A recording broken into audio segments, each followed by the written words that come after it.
하나님의 은혜와 은총이 한 주간도 또한 남은 2023년도 함께하기를 주의 이름으로 축복합니다. 옆 사람 함께 축복합니다. 나는 복음을 전하는 사도입니다. 두 번째요, 예수님을 닮아가는 성도가 됩시다.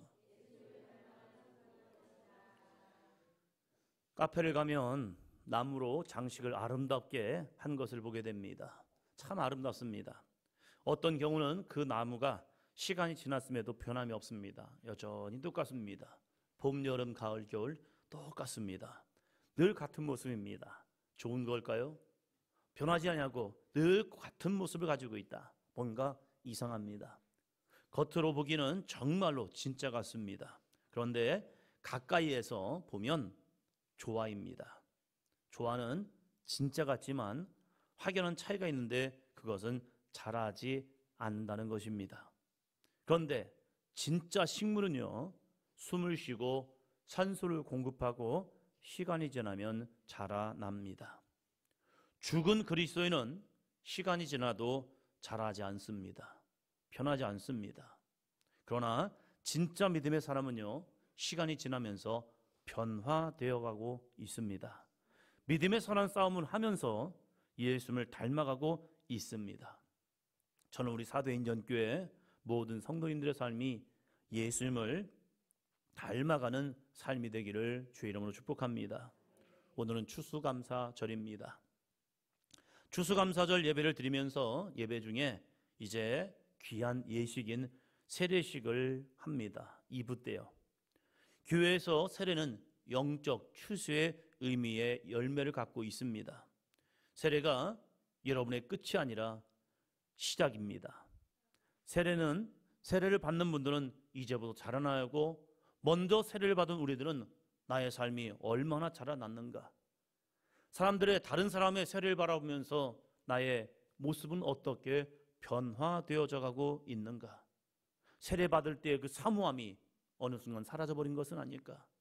성경에서 말하는 것처럼 첫사랑, 주님을 향한 사랑, 내가 하나님의 자녀가 되었어, 내가 하나님의 자녀가 되었어, 이 감동이 어느 순간에 사라져버려서 그저 어제 들었던 말씀처럼 형식적인 그리스도인, 어쩌면 율법주의처럼 우리가 예배는 드리고 있지만 주님을 놓쳐버리는 그러한 신앙생활이 되어 있지 않는가. 오늘 말씀을 통하여 우리들의 삶이 세례 이제부터 자라나야 합니다. 나의 세례는 아니지만 나의 세례를 다시 한번 회상해 보면서 하나님, 나의 이 모습도, 나의 삶도 이제부터 더 자라날 수 있는 삶이 되게 하여 주옵소서. 함께 세례 예식에 동참하시고 함께 축복해 주시고 함께 결단하는 귀한 시간이 되기를 주의 이름으로 축원합니다. 세례는 너무나도 중요한 의미를 가지고 있습니다. 어떤 분이 그래요. 내가 세례를 받았는지 안 받았는지 모르겠대요. 목사님이 자기 머리를 안수해 기도해 줬는데 이것이 세례인지 아닌지 그거 안 받은 거예요. 세례를 그냥 받다 보면 때로는 그것이 내가 어떤 의미를 가지고 있는지 모를 때가 있습니다.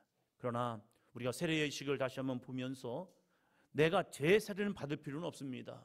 그러나 다시 한번 영적 갱신을 통하여서 내 안에 정말로 세례로서 어떻게 나의 삶이 거듭나져 가고 있는가 보아야 합니다. 왜 세례가 중요합니까? 요한복음 3장 3절 말씀입니다. 예수께서 대답하여 이르시되 진실로 진실로 내게 이르노니 사람이 거듭나지 아니하면 하나님의 나라를 볼 수 없느니라. 세례는요, 거듭남의 고백이요, 거듭남의 사건이요, 거듭남의 표시입니다. 우리가 성경은 말합니다. 예수님 말합니다. 너희가 거듭나지 아니하면, 우리들이 거듭나지 아니하면 하나님 나라를 볼 수 없다, 천국에 들어갈 수 없다 라고 말씀하고 있는 겁니다. 천국에 들어가지 못한다는 것은 반대로 무슨 의미입니까? 지옥 간다는 겁니다. 그래서 거듭나는 사건은 중요합니다. 세례를 통하여 죄를 회개하고 예수님을 믿고 영접함으로 하나님의 자녀가 되었음을 선포하는 겁니다. 추수감사절을 통하여서 오늘 12명의 믿음의 사람들, 어린이, 청소년, 청년, 성인들이 하나님의 자녀로 거듭납니다. 세례는 내가 예수님의 사람으로 거듭났음을 하나님 앞에 고백하고 사람들 앞에서 선포하는 것입니다. 그러면 이제부터 우리는 어떠한 삶을 살아야 합니까? 나는 어떠한 삶을 살아야 하냐 이거예요. 지금 나는 어떠한 삶을 살아가고 있습니까? 첫째입니다. 첫째, 같이요. 세례는 영적인 삶의 시작입니다. 세례가 무엇입니까? 다시 여러분에게 물어봅니다. 세례는 무엇입니까? 목사님, 세례가 무엇입니까? 라고 저에게 묻는 분도 있습니다. 세례는 많은 표현들이 있습니다. 세례는 이겁니다, 저겁니다 하면서 할 수 있습니다. 그러나 또 다른 의미를 보면요, 세례는 새로운 시작을 알리는 것입니다. 나 중심의 삶에서 이제는 예수 그리스도, 그리스도인으로서의 말씀의 삶으로 내가 순종하며 살겠습니다 라는 고백인 거예요. 그래서 세례를 통하여서 더 이상 내 생각이 앞서지 않도록 하나님의 말씀이, 주님의 말씀이 내 안에 역사할 수 있도록 내 고집과 내 생각을 내려놓고 하나님의 말씀에 순종하는 거예요. 우리가 잘 알듯이 결혼식은 결혼의 완성이 아닙니다. 어쩌면 이 사회가 결혼식이라는 한순간의 목적을 가지고 열심히 매진합니다. 그래서 어떻게 하면 더 아름답게, 어떻게 하면 더 화려하게, 어떤 사람은 어떻게 하면 사람들에게 부러움을 갈까, 그래서 결혼식에 많은 중점을 둡니다. 그러다 보니까요, 서로 다투고 싸우고 그런 경우도 있어요. 그리고 결혼식이 끝나면은요, 이제 모든 것이 끝난 것처럼 이렇게 살아가는 사람들도 있습니다. 결혼식은 완성이 아니라 결혼의 삶의 시작점을 알리는 겁니다. 혼자의 삶에서 함께 살아가는 것, 이것을 준비하는, 이것을 사람들 앞에 공포하고 이제 우리 둘이 같이 살아갈 거예요 라고 하는 그러한 모습이 있는 것이 결혼식입니다. 마찬가지로 세례는요, 한 번 더 합니다. 주님이 내 안에, 내가 주님 안에. 세례라는 것은요, 주님이 내 안에, 내가 주님 안에 거하는 생활의 시작이라는 거예요. 예수님께서도 공생애를 시작하시면서 세례를 받으십니다. 이것은요, 예수님이 지금까지 사적인 삶을 살았지만 이제는 내가 공적 삶을 살겠노라 많은 사람들 앞에서 공포하는 겁니다. 그럴 때 하늘이 열리고 음성이 들려왔지요. 이는 내 사랑하는 아들이라. 이 세례식을 통해서도 이 거룩한 음성이 세례받는 이들과 세례에 참여하는 우리 모든 성도들에게 함께 있기를 주의 이름으로 축원합니다. 주님의 음성을 듣고 주님의 감사 주심을 받고 주님과 함께 하심, 주님이 나와 함께 하시는 이 영적 아름다운 삶, 먼저 세례를 받은 여러분에게도 맞아, 내가 세례를 받았지, 세례를 통해서 주님이 내 안에 거하시지, 그 주님과 나는 동행하고 있지, 할렐루야. 이 거룩한 믿음의 고백이 임하는 세례식이 되기를 주의 이름으로 축원합니다. 이 세례를 통하여서 우리는 이 주님의 거룩한 음성, 마음, 심령이 임한다는 거예요. 그건 무엇입니까? 중요한 변화가 있는 거죠. 그건 신분의 변화입니다. 로마서 8장 15절에서는 이렇게 말합니다. 같이요. 너희는 다시 무수하는 종의 영을 받지 아니하고 양자의 영을 받았으므로 우리가 아빠, 아버지라고 부르짖느니라. 할렐루야. 변화, 신분의 변화. 하나님을 우리가 아빠, 아버지라고 부를 수 없어요. 왜요? 죄인된 우리가 그 이름을 부르는 순간 우리는 불경건한 삶이 되는 거예요. 신성모독이 되는 거예요.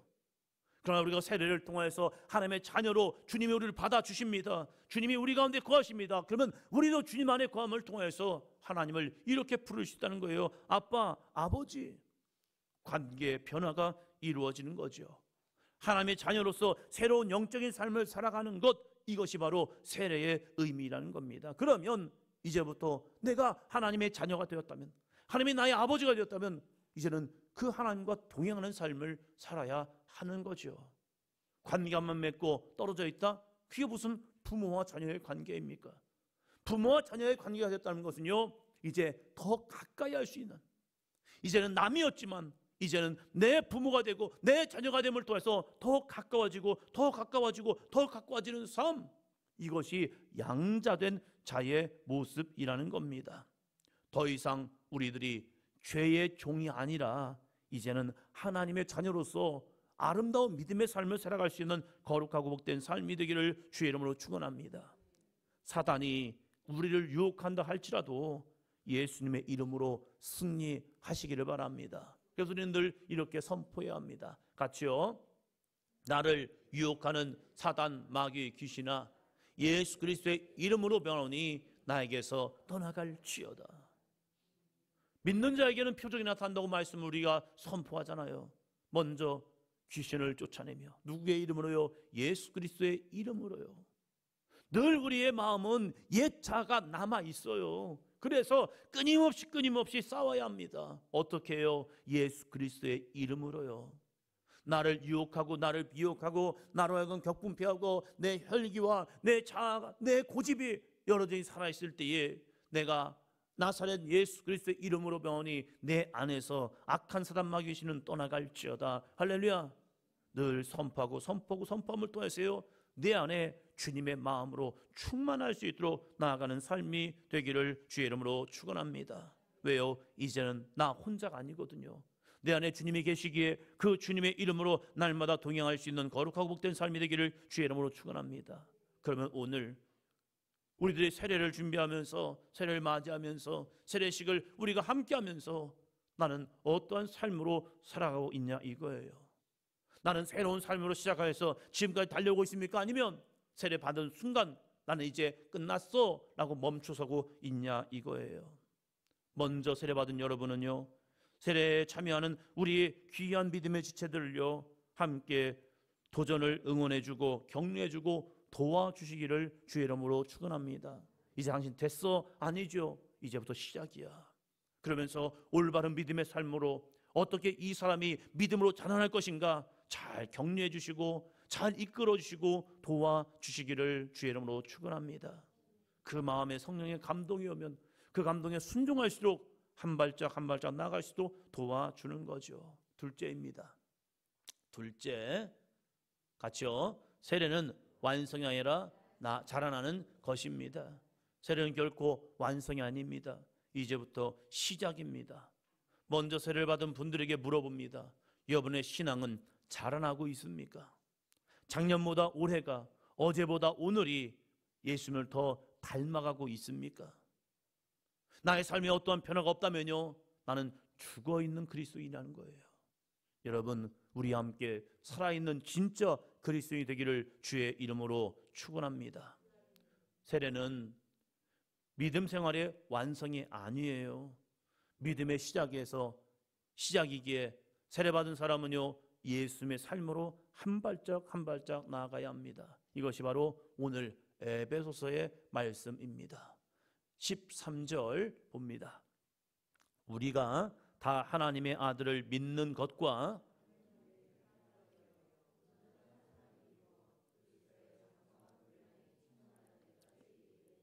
우리가 다 하나님의 아들을 믿는 것과 아는 일, 믿는 것과 아는 일. 믿으면 된 거 아니에요? 아니죠. 계속 주님을 알아가야 하죠. 뭘 통하여서요? 한번 답니다. 하나님의 말씀을 통하여.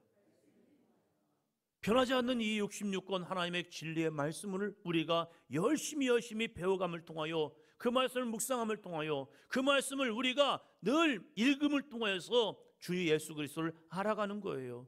믿음은요, 정지가 아니에요. 믿음은요, 끊임없이 성장해 내어야 합니다. 그러기 위해서 우리는 아는 일에 충실해야 한다는 거예요. 아, 목사님, 예수님 알면 되는 거 아니에요? 믿으면 되는 거 아니에요? 아니에요. 거기서 멈추는 게 아니라 끊임없이 하나님의 말씀을 아는 일에 최선을 다해야 합니다. 그래야, 한번 더 합니다, 온전한 사람을 이루어, 그래야 온전한 사람을 이루고 있다는 거예요. 부족하고 연약합니까? 아, 예수님 믿으면 다 구원받죠? 아니죠. 내가 지금 어떤 믿음의 삶에 살아있는가, 그 모습을 보아야죠. 그래서 이 바울은 에베소 교인들에게 이 후반부에 이렇게 말해요. 그리스도의 장성한 분량이 충만한 데까지 이르리니. 할렐루야. 어린아이로 머물지 말고, 넘어지고 쓰러지고 유혹당하는 그 삶으로 있지 말고, 그리스도의 장성한 분량, 무언데요? 혼자 주 예수 그리스도와 함께 나아가시는 믿음의 분량이요. 사단 마귀가 우리를 유혹할 때 사단 마귀를 이길 수 있는 장성한 분량에 충만한 데까지요. 할렐루야.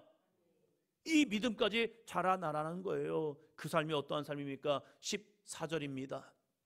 이는 우리가 이제부터 어린아이가 되지 아니하여 사람의 속임수와 간사한 유혹에 빠져 온갖 교훈의 풍조에 밀려 요동하지 않게 하려 함이라. 할렐루야. 어린아이가 되지 아니하여 사람의 속임수와 간사한 유혹이요. 사람의 속임수와 간사한 유혹, 여기에 넘어지면 안 돼요. 사람들이 나를 위로해 주죠. 괜찮아, 그럴 수도 있어. 그런 거지 뭐. 사람의 속임수입니다. 사단은요, 사람을 통하여 속여요. 진리의 말씀에 서지 못하도록 내 마음을 위로하는 것 같지만 그 위로가 하나님의 말씀에 벗어났다면 그것은 뭐예요? 속임수라는 거예요. 때로는 나를 편하게 해준다는 것이, 나를 위로해 준다는 것이, 그것이 사람의 속임수가 있다는 거예요. 할렐루야. 그럼 우리가 위로하지 말까? 맨날 책망 말까? 그게 아니라 온전한 믿음으로 자라는데 방해되는 게 있어요. 아유, 이제 초신자니까 세례받았으니까 괜찮아요, 당신 안 해도 돼요. 왜 안 해도 됩니까? 주님은 우리에게 주님의 거룩한 일을 함께 하라고 말씀하고 있는 겁니다. 아무것도 모르는 제자들을 부르셔서요, 그들을 주님은 보내시는 겁니다. 너희는 이제 내가 너를 보내겠노라. 그래서 사도라 명하시고요, 이들을 주님의 복음을 전하는 귀한 일꾼으로 부르셨다는 사실입니다. 할렐루야.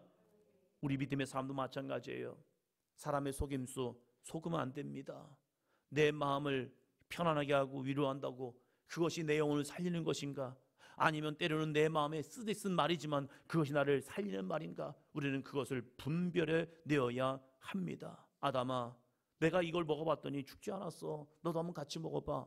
죽지 않았지요. 아담이 하와를 볼 때에도 선악과를 먹은 하와가 죽어버려야 하는데 죽지 않은 거예요. 와, 신기하네. 그러면 나도 먹어도 될 수 있겠네. 라는 그러한 유혹이요. 그러한 유혹들이 오늘도 우리의 삶에 오고 있다는 사실이에요. 그 사람의 속임수에 빠지지 않기를 주의 이름으로 축원합니다. 또한 간사한 유혹이요. 오늘도 사단은 우리를 간사한 유혹으로 미혹합니다. 그것이 온갖 교훈의 풍조라는 거예요. 세상에 얼마나 많은 교훈의 풍조가 밀려오는데요. 어제 성태하고 이야기하면서 이제 성태가 신학교를 다니다 보니까 뭐 여러 가지 배우면서 이 성경이 뭐냐 이런 것을 듣게 돼요. 학적으로는 신학적으로는 논할 수가 있어요. 그러나 중요한 게 있어요.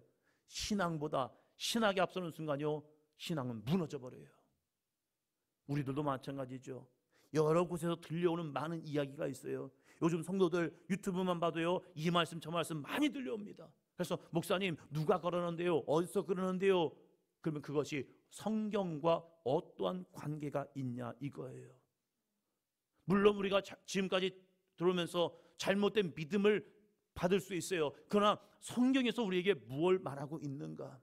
사단은요, 너무 간사한 유혹으로 우리의 마음을 흔들 때가 있어요. 왜요? 흔들린다는 것은요, 내 마음에 그 마음이 있었다는 사실이에요. 근데 그걸 기가 막히게 듣게 하고요, 나로 받아들이게 만들어요.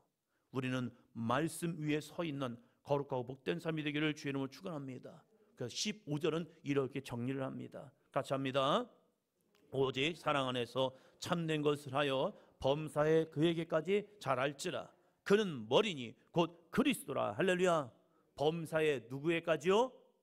그리스도, 그에게까지, 예수님까지 잘할지라. 할렐루야. 우린 예수님의 성품을 닮아갈 수 있습니다. 할렐루야. 예수님의 능력을 우리는 할 수 있습니다. 할렐루야. 왜요? 성경 우리에게 그걸 얘기하고 있거든요. 그에게까지 잘할지라. 예수님까지 잘하기를 주의 이름으로 축원합니다. 그래서 세 가지를 해야 합니다. 첫 번째, 같이 합니다. 시작. 말씀을 먹어야 합니다. 예수님까지 잘하기 위해서, 예수님을 닮아가기 위해서 해야 할 것은요, 말씀을 먹어야 합니다.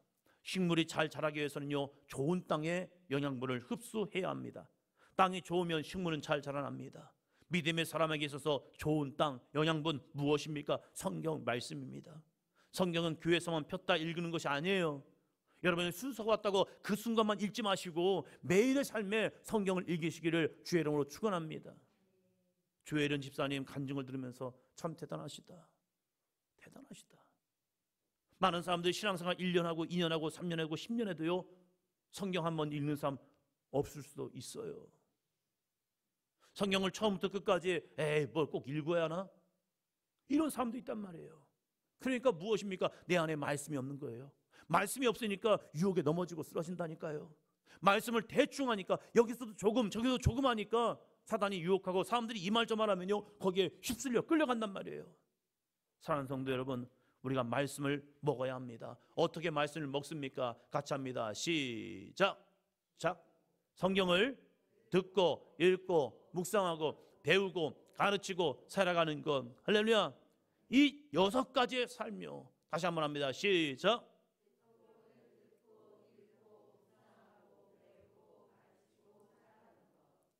열심히 들으시기 바랍니다. 열심히 읽으시기 바랍니다. 열심히 묵상하시기 바랍니다. 배우고 또한 가르치고 살아가기를 주의 이름으로 축원합니다. 어렸을 때 신앙생활 할 때 성경 퀴즈 많이 했던 것 같아요. 성경 퀴즈 뭐 노트도 주고 뭐도 주고 뭐도 주고 때로는 그것이 탐이 나기도 했고 그리고 성경 읽는 게 참 좋았어요. 그래서 어렸을 때도 성경 참 읽었습니다. 어디서 성경 퀴즈 한다 하면 열심히 읽었던 것 같아요. 근데 요즘은요 성경 읽는 거 참 잘하지 않습니다. 성경 읽기를 좀 독려하기 위해서 연회와 총회에서요 뭐 성경 골든벨도 합니다. 근데 점차 참가하는 인원이 적어져요. 그거 해봤자 뭐 그거 해서 뭘. 교사들은 귀찮고요 아이들은 하지 않는다는 거예요. 그래서 어느 순간부터 성경을 읽는 것을 소홀히 하고 있습니다. 우리 2023년도 마침이 있습니다. 2024년도를 또 준비해야 합니다. 우리가 많은 계획이 있지만 그 가운데 하나님의 말씀을 많이 먹을 수 있도록 함께 도전하는 삶이 되기를 주의 이름으로 축복합니다. 그래서 속기속해마다요 도전을 받았어요. 우리 조혜련 집사님을 보면서 도전을 받았어요. 그 바쁜 연예인들도요 성경을 펴서 성경을 읽고 자기들끼리 그 말씀을 녹음해서 서로 도전하고 격려해 준다잖아요. 우리 사도행전교회 성경 통독하는 교회입니다. 새벽에 와서 통독했다면 될 수도 있죠. 그러나 우리의 매일의 삶에서 그 말씀을 나의 말씀으로 함께 받아들이고 도전할 수 있는 삶이 되기를 주의 이름으로 축원합니다. 성경은 바빠도 읽는 겁니다. 할렐루야. 두 번째 뭐죠? 기도로 순종의 삶을 배워야 합니다. 자, 주보로 같이 읽겠습니다. 주보 같이 읽습니다. 시작.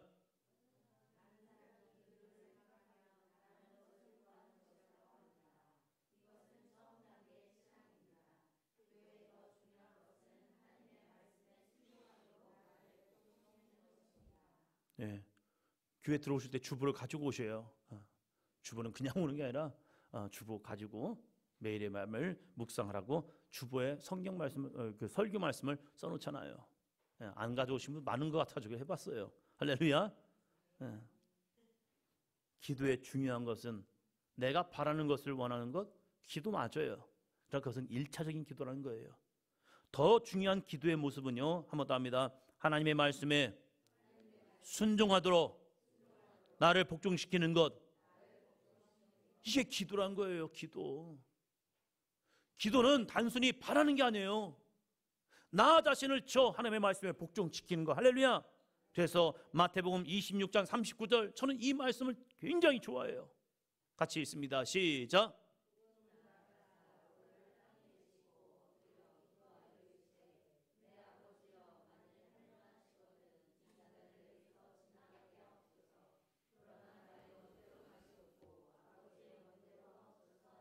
할렐루야. 나의 원대로 마시옵고 아버지의 원대로 하옵소서. 할렐루야. 나 자신을 내려놓을 수 있는 기도, 이게 진짜 아름다운 기도이죠. 여전히 내 고집만 부리는 기도, 그래서 응답되지 않으면 하나님 앞에 막 앙탈 부리고 짜증내고 그러한 기도가 아니라 하나님 맞습니다. 주님이 옳습니다. 할렐루야. 한 번 더 합니다. 하나님이 옳으십니다. 그래서 나의 원대로 마옵시고 아버지의 원대로 되기를 원합니다. 이 아름다운 믿음의 기도까지 우리 모든 성도들이 자라나기를 주의 이름으로 축원합니다. 그래서 그 앞에 죽음이 있다 할지라도, 그 앞에가 십자가에 있다 할지라도, 그 앞에 내 안에 환난이 있다 할지라도, 여전히 편하지 않는 삶이 있다 할지라도 그래도 주님께 감사하며 주님과 동행할 수 있는 거룩하고 복된 믿음의 삶 되기를 주의 이름으로 축원합니다. 세 번째요. 같이 합니다. 신앙생활은 삶으로 살아가는 것입니다. 같이 읽습니다. 시작. 아니, 그 다음 읽어보자고요. 시작. 신앙생활은 아는 것이 아니라 살아가야 것입니다. 내가 할 수 있을까라는 생각이 들 때가 있습니다. 이런 마음이 들 때 다음에 할까가 아니라 이번만 해보자라는 마음으로 해보는 것입니다. 할렐루야. 내가 할 수 있을까? 사단은 늘 우리에게 이런 마음을 줍니다. 그리고 다음에 할까라는 마음을 줘요. 아니에요. 이번만 해보자. 할렐루야. 이게 삶을 살아가는 거예요. 이번만 기도해보자. 이번만 충성해보자. 이번만 헌신해보자. 이번만 드려보자. 두렙돈을 가지고 있던 여인, 그에게는 생활비 전부였답니다.